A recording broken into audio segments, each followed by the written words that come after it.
Hello dear friends, स्वागत है आपका अपने यूट्यूब चैनल SD एजुकेशन पर। आज है 16 अक्टूबर 2024 और हम बात करने वाले हैं रेगुलर की तरह आज के most important current affairs question के बारे में। जैसा कि आप सभी लोग जानते हैं, हम अपने इस वीडियो में जो भी उस दिन के इंपॉर्टेंट करंट अफेयर्स क्वेश्चन होते हैं उन सभी क्वेश्चन को यहाँ पर कवर किया जाता है।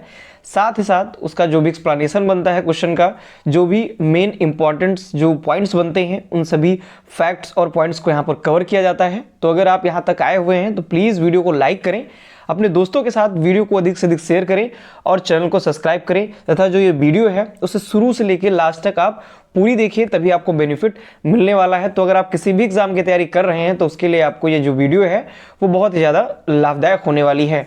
बढ़ेंगे हम वीडियो में आगे की तरफ और बात करेंगे हम आज के पहले क्वेश्चन की। तो आज का हमारा पहला मोस्ट इंपॉर्टेंट क्वेश्चन है, बहुत ही ज़्यादा इंपॉर्टेंट क्वेश्चन। विश्व छात्र दिवस कब मनाया गया? यानी कि जो विश्व छात्र दिवस है, ये वर्ल्ड स्टूडेंट्स डे जो है, ये कब मनाया गया या कब मनाया जाता है?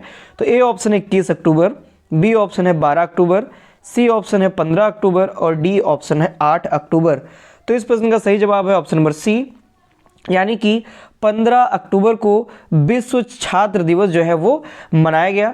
इसके बारे में हम डिटेल में बात करेंगे, क्यों मतलब मनाया गया है और किस लिए ये मनाया जाता है। तो अगर आपने अभी तक मेरी जो वीडियो है वो नहीं देखी है, जो कि विश्व छात्र दिवस के ऊपर है, पूरी डिटेल में उसमें बताया गया है क्यों मनाया जाता है, मनाए जाने का कारण क्या है और जो APJ अब्दुल कलाम जी हैं उनका क्या कुछ संबंध है विश्व छात्र दिवस से, इसके बारे में हमने उस वीडियो में पूर्णतः बात की हुई है। तो अगर आपने अभी तक वो वीडियो नहीं देखी है तो जा करके आप वीडियो को देख सकते हैं।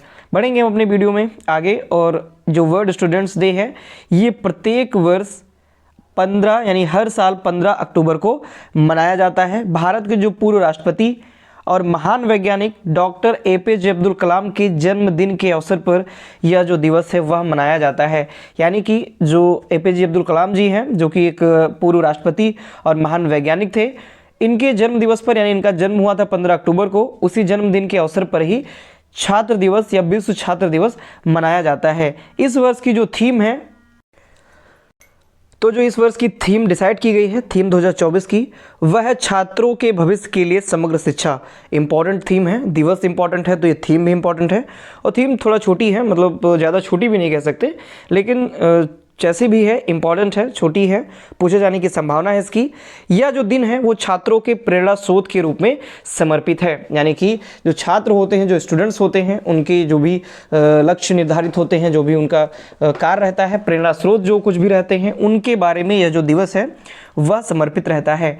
बढ़ेंगे हम अपने अगले क्वेश्चन की तरफ। हमारा अगला क्वेश्चन है, हाल ही में किस राज्य में एक ब्राह्मी शिलालेख मिला है? यानी ब्राह्मी शिलालेख जो है, शिलालेख आप सभी जानते हैं, अगर आपने हिस्ट्री पढ़ी होगी तो शिलालेख के बारे में आप सभी लोग परिचित होंगे। शिलालेख, तो जो ब्राह्मी शिलालेख है वह कहाँ पर, किस राज्य में मिला हुआ है? तो ए ऑप्शन है तेलंगाना, बी ऑप्शन है आंध्र प्रदेश, सी ऑप्शन है तमिलनाडु और डी ऑप्शन है नागालैंड। तो इस प्रश्न का सही जवाब है ऑप्शन नंबर बी, यानी आंध्र प्रदेश राज्य में एक ब्राह्मी शिलालेख जो है वो मिला हुआ है, जिसमें ब्राह्मी जो लिपि होती है, ब्राह्मी जो भाषा होती है, उस भाषा में उसमें उत्तीर्ण है, उसमें लिखा गया है। तो शिलालेख क्या होता है? शिला का मतलब पत्थर और लेख का मतलब लिखावट। तो पत्थर के जो शिलालेख होते हैं, या यूँ कह सकते हैं पत्थर के जो कुछ डिजाइन्स होते हैं उस पर जो कुछ भी लिखवाया जाता है वही शिलालेख होते हैं। प्राचीन कालों में जो कुछ भी लेख लिखवाए जाते थे वो शिलालेख, गुहालेख, ताम्रलेख, इन सभी पर लिखवाए जाते थे, इसीलिए इनको जो पत्थरों पर लिखवाए जाते थे उनको शिलालेख कहा गया। तो ये ब्राह्मी भाषा में है, जो कि आंध्र प्रदेश में मिला हुआ है। इसके बारे में अगर हम बात करें तो सबसे पहले आप यहाँ पर आर्टिकल में देख भी सकते हैं, इसका चित्र यही मिला हुआ है, ब्राह्मी शिलालेख, और ये पत्थर का है क्योंकि शिलालेख है। हाल ही में आंध्र प्रदेश के पालनाडु जिले के अमरावती मंडल के धरणी कोटा गांव में एक ब्राह्मी जो शिलालेख है वो मिला हुआ है। और यह जो शिलालेख है एक स्मारक स्तंभ पर उत्कीर्ण है, मतलब एक स्तंभ है, स्मारक स्तंभ है जो कि पत्थर का ही है, उस पर ये उत्कीर्ण है शिलालेख। इसमें दो लड़कियों को एक परिचारिका के साथ दर्शाया गया है, यानी इसमें दो लड़कियां दर्शाई गई हैं जो कि परिचारिका के साथ में है इस शिलालेख में। ये जो शिलालेख है ये प्राकृत भाषा और दूसरी शताब्दी ईस्वी की जो ब्राह्मी लिपि है उस लिपि में इसमें जो लिखावट है वो उत्कीर्ण की गई है। ब्राह्मी लिपि के बारे में बात की जाए तो जो सिंधु लिपि थी, यानी सिंधु सभ्यता के लोग जो लिखते थे सिंधु लिपि में, तो सिंधु लिपि के बाद भारत में विकसित सबसे प्रारंभिक लेखन प्रणाली जो है वो ब्राह्मी लिपि को, ब्राह्मी जो लिपि है उसको माना जाता है। और पहली बार जो ब्राह्मी लिपि है इसको पढ़ने का जो श्रेय जाता है वो जेम्स प्रिंसप को जाता है। इन्होंने 1837 ईस्वी में ये जो ब्राह्मी लिपि है इस लिपि को इन्होंने पढ़ा था। मोस्ट इंपॉर्टेंट क्वेश्चन है, मोस्ट इंपॉर्टेंट सारे पॉइंट्स हैं, जीके के परिदृश्य से बहुत ज़्यादा इंपॉर्टेंट है ये। बढ़ेंगे हम अपने नेक्स्ट क्वेश्चन की तरफ। हमारा अगला क्वेश्चन है, हाल ही में ऑरोरा बोरियालिस की जो घटना है ये कहाँ देखी गई? तो जो ऑरोरा बोरियालिस की जो घटना है ये कहाँ पर देखने को मिली? काफ़ी ज़्यादा खूबसूरत ये घटना होती है, जो नज़ारा होता है बहुत ज़्यादा खूबसूरत दिखता है। अभी आगे मैं दिखाऊंगा, बात की जाएगी इसके बारे में। तो ये फिलहाल कहाँ देखी गई है? ए ऑप्शन है अमेरिका, बी ऑप्शन है कनाडा, सी ऑप्शन है लद्दाख और डी ऑप्शन है इन सभी जगहों पर। तो इस प्रश्न का सही जवाब है ऑप्शन नंबर डी, यानी कि अमेरिका, कनाडा, लद्दाख इन सभी जगहों पर ऑरोरा बोरियोलिस जो घटना है ये देखी गई है। आप यहाँ पर देख भी सकते हैं, यही है और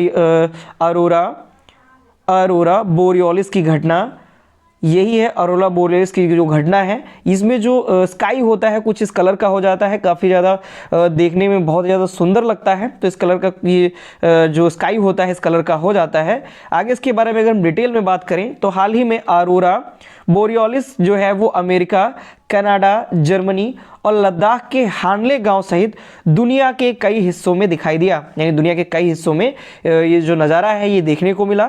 दक्षिणी और उत्तरी ध्रुव पर सामान्यतः रात में या सुबह होने से ठीक पहले दिखाई देने वाले हरे, लाल और नीले रंग के मिश्रित प्रकाश को ऑरोरा कहते हैं। यानी कि होता क्या है, दक्षिणी ध्रुव और उत्तरी ध्रुव के आसपास रात में या फिर सुबह होने के ठीक पहले, या कह सकते हैं मतलब कि जब हल्का अंधेरा रहता है यानी जब सुबह होने वाली ही होती है उस टाइम पर ये दिखाई देने वाला हरे, लाल और जो नीले रंग होते हैं इनका एक मिश्रण होता है, इसका जो प्रकाश होता है वो दिखाई पड़ता है, जिसे ऑरोरा के नाम से जाना जाता है।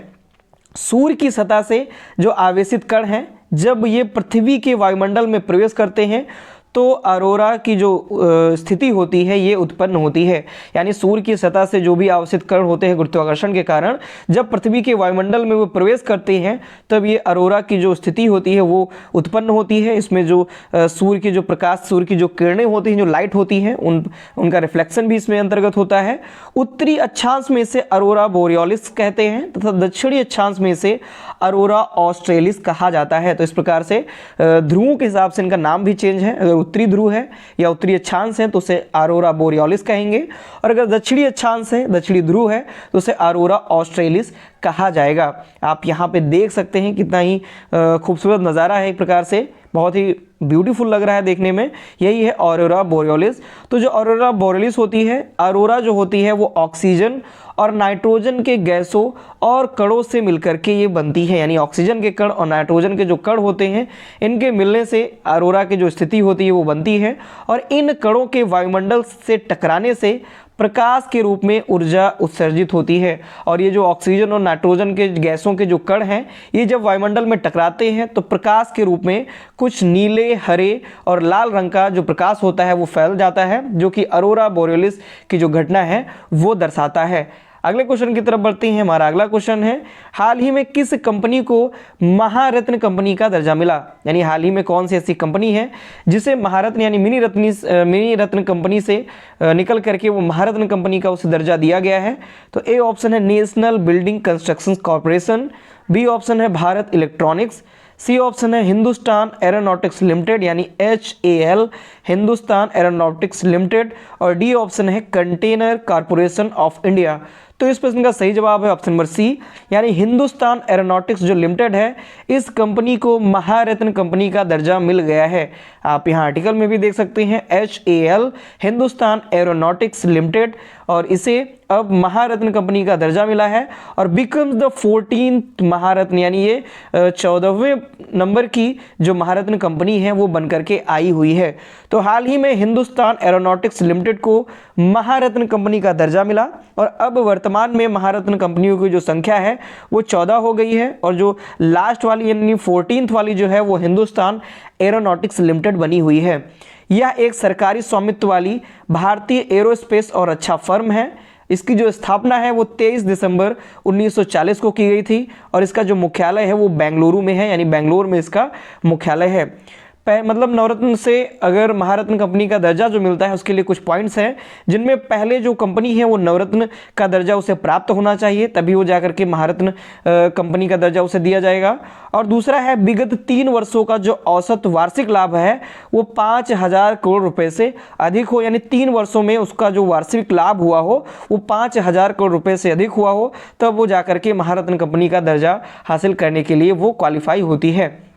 अगले क्वेश्चन की तरफ बढ़ेंगे। हमारा अगला क्वेश्चन है, हाल ही में कौन सा जो देश है वो कोयला आधारित विद्युत उत्पादन को समाप्त करने वाला G7 पहला G7 देश बना हुआ है, यानी पहला G7 देश ऐसा कौन सा बना जो कि अब कोयले पर आधारित विद्युत उत्पादन को उसने समाप्त कर दिया है, यानी कि अब वहाँ पर कोयले के द्वारा जो बिजली का जो उत्पादन है वो नहीं किया जाएगा। तो ए ऑप्शन है अमेरिका, बी ऑप्शन है ब्रिटेन, सी ऑप्शन है भारत और डी ऑप्शन है चीन। तो इस प्रश्न का सही जवाब है ऑप्शन नंबर बी, यानी जो ब्रिटेन है ये पहला G7 देश बन गया है, ग्रुप 7 का पहला देश बना है जो कि कोयला आधारित विद्युत उत्पादन को इसने समाप्त कर दिया है। डिटेल में अगर इसके बारे में हम बात करें तो हाल ही में ब्रिटेन कोयला आधारित विद्युत उत्पादन को समाप्त करने वाला पहला G7 देश बन गया है, यानी कि जो ब्रिटेन है वो अब बिजली उत्पादन करने के लिए कोयला पर डिपेंड नहीं रहेगा, यानी कोयले का इस्तेमाल बिजली उत्पादन करने के लिए ब्रिटेन में नहीं किया जाएगा। 1882 में लंदन के फ्लीट स्ट्रीट के पास सबसे पहला ज्ञात सार्वजनिक कोयला आधारित बिजली संयंत्र स्थापित किया गया था और ये पहला बिजली संयंत्र था जो कि कोयले पर आधारित था सार्वजनिक रूप से, और यहाँ से बिजली जो है वो बनाई जाती थी, जो कि 1882 में लंदन के फ्लीट स्ट्रीट के पास इसको स्थापित किया गया था। फिर 1960 के दशक के मध्य तक जो कोयला ब्रिटेन में बिजली उत्पादन का मुख्य आधार बना रहा, यानी 1960 आते आते जो कोयला के द्वारा जो बिजली का उत्पादन था ये ब्रिटेन में बहुत अधिक मात्रा में होने लगा और उसका बिजली उत्पादन का जो मुख्य आधार है वो यही कोयला के द्वारा ही होने लगा। तो ये आगे हम बात करें, ब्रिटेन का जो लक्ष्य है वो 2050 तक शुद्ध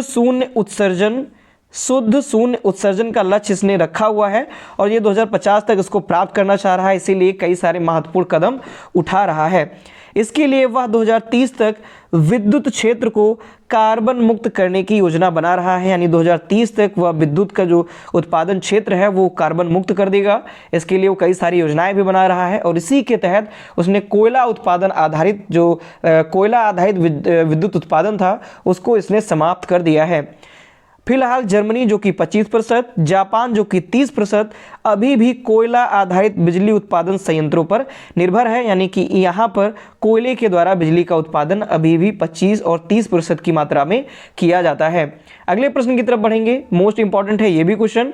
हाल ही में रतन टाटा जी के सम्मान में किस राज्य सरकार ने एक विशेष डाक कवर जारी किया है, यानी रतन टाटा जी जिनका भी हाल ही में निधन हो गया, इनके सम्मान में किस राज्य सरकार ने एक विशेष डाक कवर जारी किया। तो ए ऑप्शन है हिमाचल प्रदेश, बी ऑप्शन है हरियाणा, सी ऑप्शन है बिहार और डी ऑप्शन है राजस्थान। तो इस प्रश्न का सही जवाब है ऑप्शन नंबर सी, यानी बिहार राज्य में रतन टाटा जी के सम्मान में एक विशेष डाक कवर जो है वो जारी किया गया है। आप यहाँ आर्टिकल में भी देख सकते हैं, बिहार डाक सर्किल ने रतन टाटा के सम्मान में जारी किया विशेष कवर। ये ऐसा कुछ कवर दिखेगा, आप यहाँ आर्टिकल में देखिए, ऐसा इस कुछ कवर दिखेगा और इसको अभी हाल ही फिलहाल में जारी किया गया है। तो रतन टाटा जी के सम्मान में बिहार डाक परिमंडल ने विशेष कवर जारी किया। 10 अक्टूबर 2024 को निधन हो जाने वाले टाटा जी जो थे उनके दूरदर्शी नेतृत्व और मूल्यों के लिए उनको याद किया गया और ये जो विशेष कवर है ये जारी किया गया।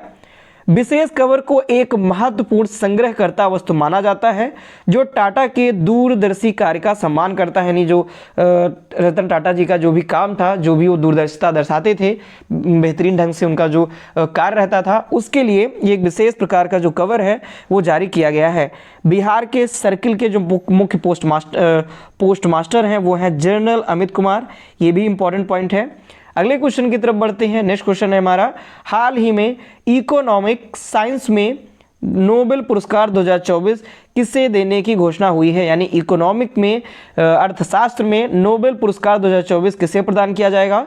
तो ए ऑप्शन है जेमा ए रॉबिन्सन, बी ऑप्शन है साइमन जॉनसन और सी ऑप्शन है डारोन एसमोग्लू और डी ऑप्शन है सभी। तो इस प्रश्न का सही जवाब है ऑप्शन नंबर डी, यानी कि जेमा ए रॉबिन्सन, साइमन जॉनसन और डारोन एसमोग्लू, इन तीनों लोगों को अर्थशास्त्र के क्षेत्र में या कह सकते हैं इकोनॉमिक साइंस में नोबेल पुरस्कार 2024 दिए जाने की जो घोषणा है वो की गई है।